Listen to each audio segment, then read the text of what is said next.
Hey guys, it's Spike with ThePaganVlogs, and I'm going to teach a little something today, and that is how to make a little spell pouch, kind of like this. It's a little bit, yeah, but I think you get the idea of what it is, little spell pouch. Any material is okay, and this is one of those things where I highly suggest that you work with what you have rather than try to get things for it, which might be appropriate, but today I suggest if you want to work with me, use what you have. So you'll need some sort of fabric. I'm using this. This is a nicer fabric, kind of my principal fabric. I used it to make they called it a tabard. I don't know if that's actually what it is. It just kind of goes over almost like a priest-looking thing right there. And I use it for rituals and the like. I wear it. And I also have it as my altar cloth, so it's kind of my own thing. I got it from Joanne Fabrics, but whatever. So you want to cut a little square. Um, I'm not sure the exact size. Just make sure that it's. Keep in mind what you want to do with it, and just make a little square. It's okay if it's a little bit off one way or the other. It doesn't have to be perfect. It's all just going to go up into a bunch anyway, but just, cut a little something out. See, I didn't get mine exactly perfect, but that's okay. Um, yeah, sorry, it's being a little difficult in cutting. Sorry, I can't really show you an example of the cutting. And sometimes you might be able to just rip rather than cut, but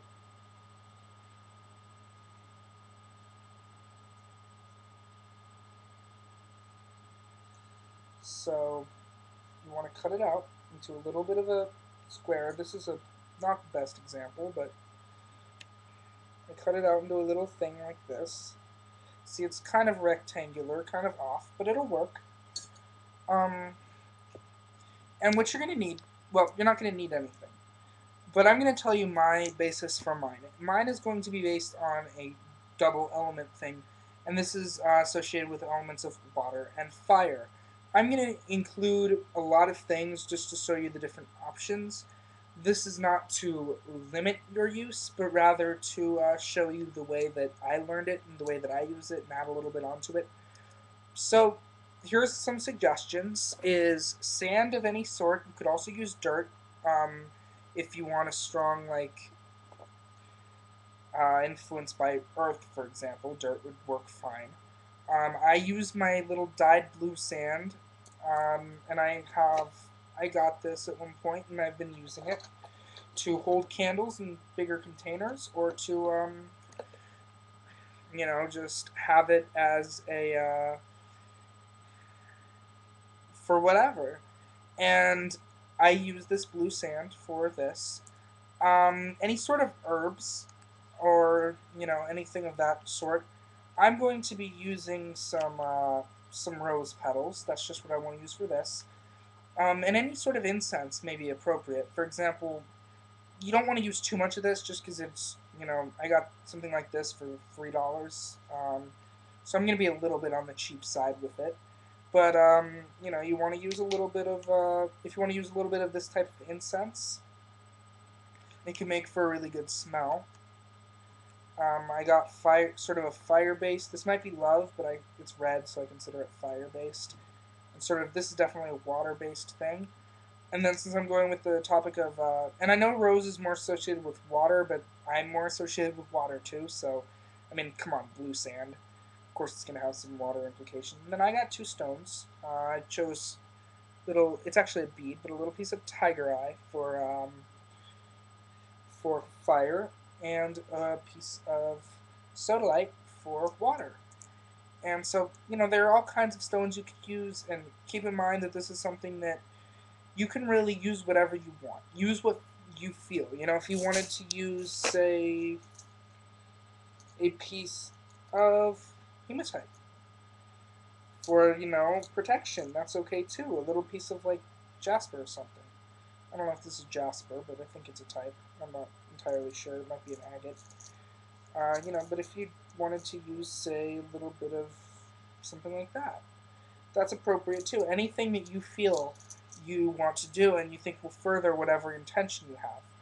Or if this is just want to make a little magical bag, it doesn't have to have always a specific intention.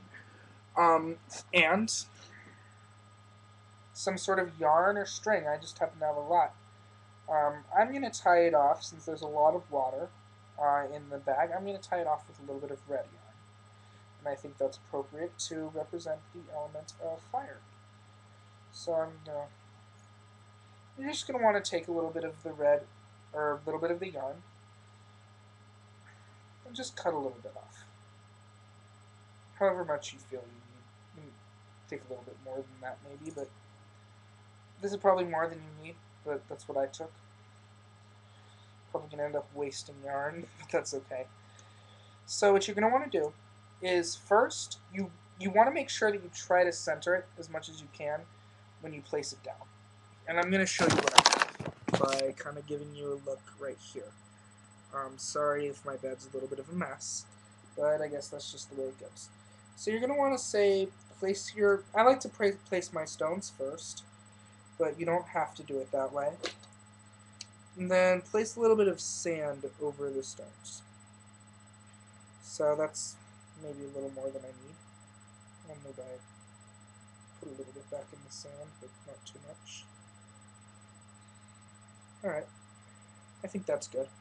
And then you put a little bit of the incense, if you choose to use incense. Granted, with some of these I'd just use herbs. So I'll put a little bit of the blue incense, the water, and a little bit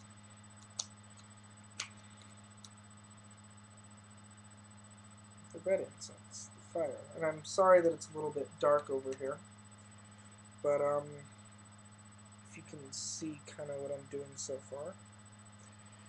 And then if you want to put some herbs, and I think herbs are even better than trying to do incense normally. You can put a little bit of the herbs here. Try to crush it up a little bit. I have a lot of rose petal here.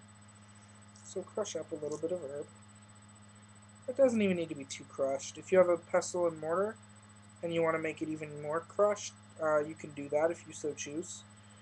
Some people like to have it crushed more than...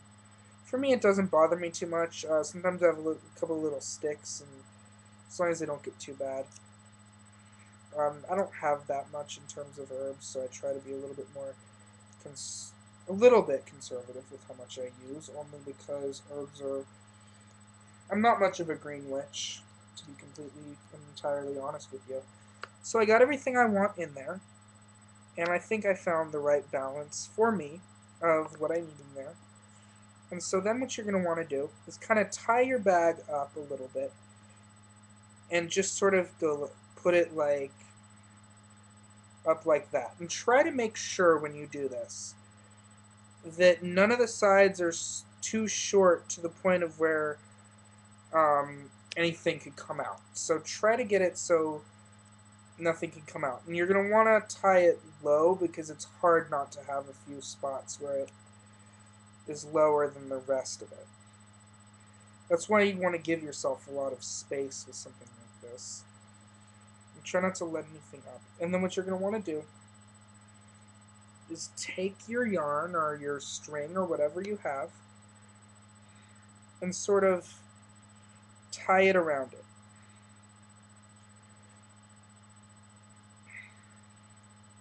Like so.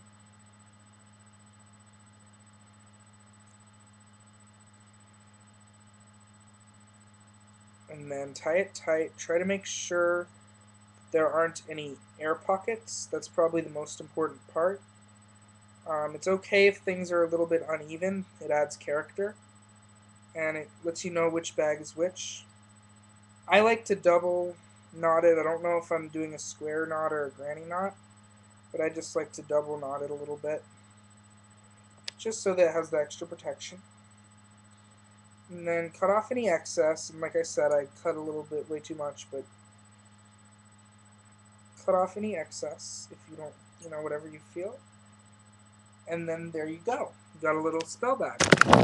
And then however you feel within your tradition to just sort of consecrate it or to let it know of its purpose so that it can help you. And one suggested use of these little spell bags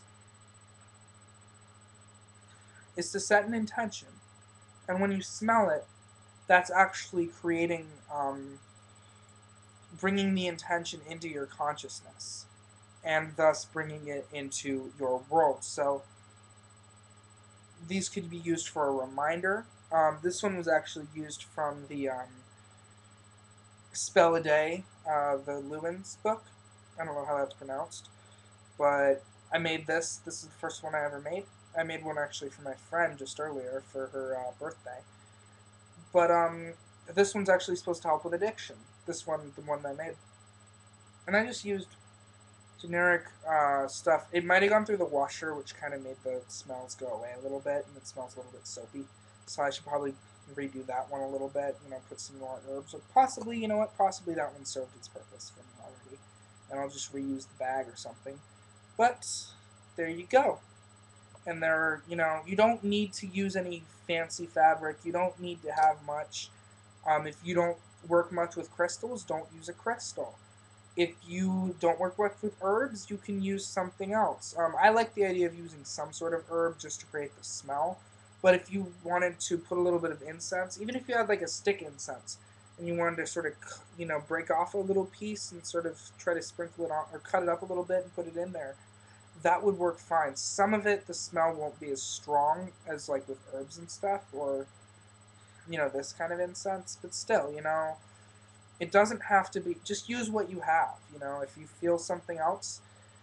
In fact, if you have any other ideas of things that can go in these little spell bags, leave your answer in the description. I've thought of doing oil, but I don't want to make it wet. You know what I mean? But yeah. If anyone has any other ideas for things you can put in here, just let me know. So, Spike with the Pagan Vlogs. Peace out. Much love, and blessed be everybody.